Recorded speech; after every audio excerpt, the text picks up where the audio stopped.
सभागृहाच्या बाहेर देऊ। भास्करराव जाधव सर। सन्माननीय अध्यक्ष महोदय, आता सन्माननीय उपमुख्यमंत्री महोदय, अनिल देशमुख साहेबांचा आणि त्यांचा पुढे पुढे जाऊ, खूप झाले आता। सन्माननीय उपमुख्यमंत्री महोदय, अत्यंत या विषयामध्ये शांतपणे आणि गंभीरपणे अशा पद्धतीचं उत्तर देत आहेत।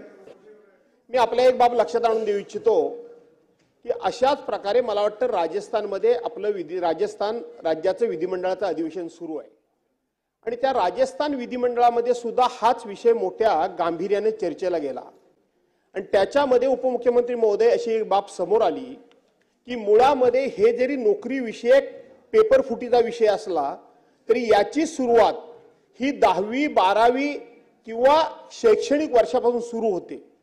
सुरू अशा करता होते की तिथं या पद्धतीच्या पेपर फुटीमध्ये काही तरुणांना काही शैक्षणिक संस्था उत्तर मिळवून देतात, उत्तर पत्रिका मिळवून देतात आणि उत्तर पत्रिका मिळवून नापास होणारी मुलं सुद्धा पास केली जातात आणि तीच मुलं उद्या शासकीय सेवेच्या परीक्षेकरता अध्यक्ष महोदय बसतात आणि तिथं सुद्धा ही यंत्रणा अशी काम करते की शैक्षणिक जीवनामध्ये सुद्धा त्यांना पास करायचं आणि सरकारी नोकऱ्यांमध्ये सुद्धा त्यांना पेपर फुटी करून पास करायचं असा एक जबरदस्त घोटाळा हा राजस्थान सरकारच्या मध्ये उघडकीस आलेला आहे। हीच कदाचित लिंक किंवा असा प्रकार आपल्या राज्यात होतोय का हे सुद्धा आपण तपासणं गरजेचं आहे म्हणून ते आपण तपासाल का हा पहिला प्रश्न आहे। आणि आता माझा प्रश्न शांतपणे ऐकून घ्या। देवेंद्रजी नेहमी सांगतात की नॅरेटिव्ह तुम्ही सेट करता, ते कधी कधी म्हणतात माझ्याकडे बरंच काय आहे पण नंतर कधी बोलेन, योग्य वेळेला बोलेन। देवेंद्रजी माझा तुम्हाला दुसरा प्रश्न आहे, महापरीक्षा पोर्टल 2018-20 ला फेल्युअर ठरलं तेव्हा सरकार कोणाचं होतं?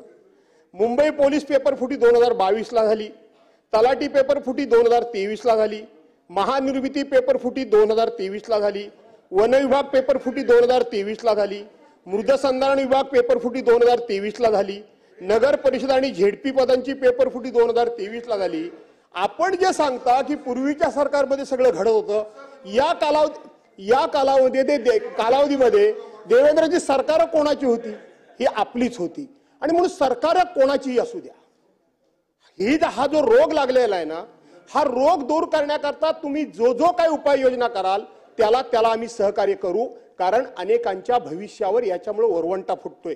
त्यामुळे राजस्थानमध्ये जी गोष्ट उघडकीस आली तशाच पद्धतीनं आपल्याकडे सुद्धा काही यंत्रणा चालू आहेत का याचा तपास घेऊन काही तरुणांचं भवितव्य घडवण्याच्या दृष्टीनं एक सरकार म्हणून, एक कर्तव्यदक्ष मंत्री म्हणून आपण या संदर्भामध्ये कठोर पावलं उचलाल का?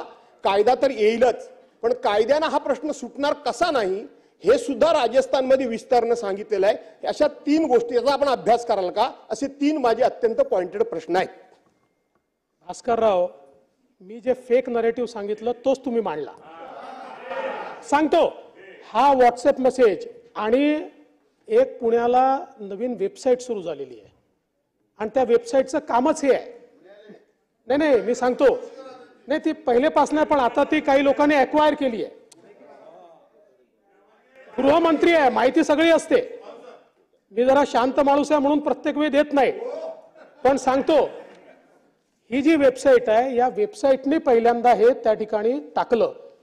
हे कुठले घोटाळे झालेले नाही आहेत म्हणून तर मी म्हटलं तुम्ही देखील त्या ठिकाणी शहानिशा न करता व्हॉट्सअप वाचून दाखवलं ना आम्हाला, व्हॉट्सअपच होता ना, तुम्ही त्याचं कुठलंही व्हेरिफिकेशन केलेलं नाही।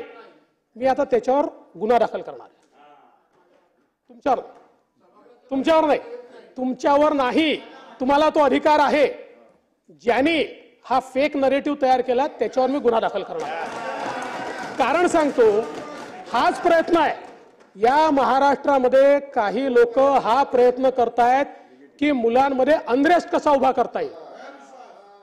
बघा, हे चांगलं नाही आहे, आपल्या समाजाकरता चांगलं नाही आहे। चूक असेल तर चूक म्हटलंच पाहिजे, पण अध्यक्ष महोदय या ठिकाणी मी सगळी माहिती आपल्याला दिलेली आहे। 1 लाख लोकांना 1 लाख नोकऱ्या केवळ 2 वर्षाच्या कालावधीमध्ये ट्रान्सपरंट पद्धतीने देणारं हे सरकार आहे। तथापि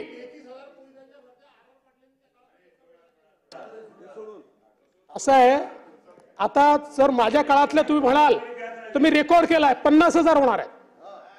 पण आबा मोठेच होते आणि त्यांनी जे केलं तर चांगलंच केलं. आमची काही कॉम्पिटिशन नाही आहे. फक्त तुम्हाला माहिती करता सांगतो की गृहमंत्री म्हणून माझे 50,000 होणार आहेत. पण ते ठीक आहे, ते बाजूला ठेवूया.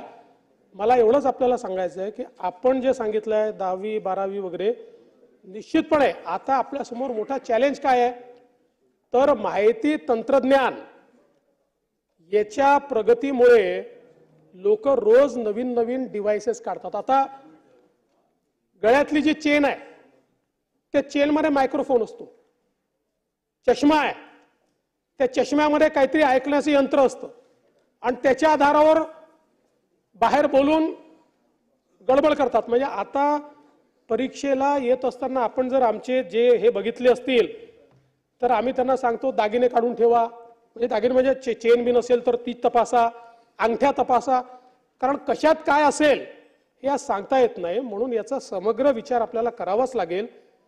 10वी 12वी सहित सगळा विचार आपण त्या संदर्भात करू. आणि म्हणूनच आपण कायद्याचा जो विषय करतो आहे, आजचे कायदे आहेत, कायदे नाहीत असं नाही, पण विशिष्ट परिस्थिती करता विशिष्ट कायदे लागतात. आताच्या कायद्यांमध्ये आपल्याला मग कधी 420 लावावा लागतो, कधी अजून दुसरा करावा लागतो, कधी संगनमत दाखवावं लागतं. त्याच्याऐवजी पेपर, आणि आता युनिव्हर्सिटीच्या संदर्भातला एक कायदा आहेच, 1982चा आहे तो, पण एक समग्र कायदा स्पर्धा परीक्षांच्या संदर्भातला हा तयार करणं हे गरजेचं आहे. केंद्र सरकारने तो केला आहे, राज्य सरकारही तो कायदा करेल. अनिल देशमुख साहेब. अध्यक्ष महोदय, रिक्त पदाच्या बाबतीत विषय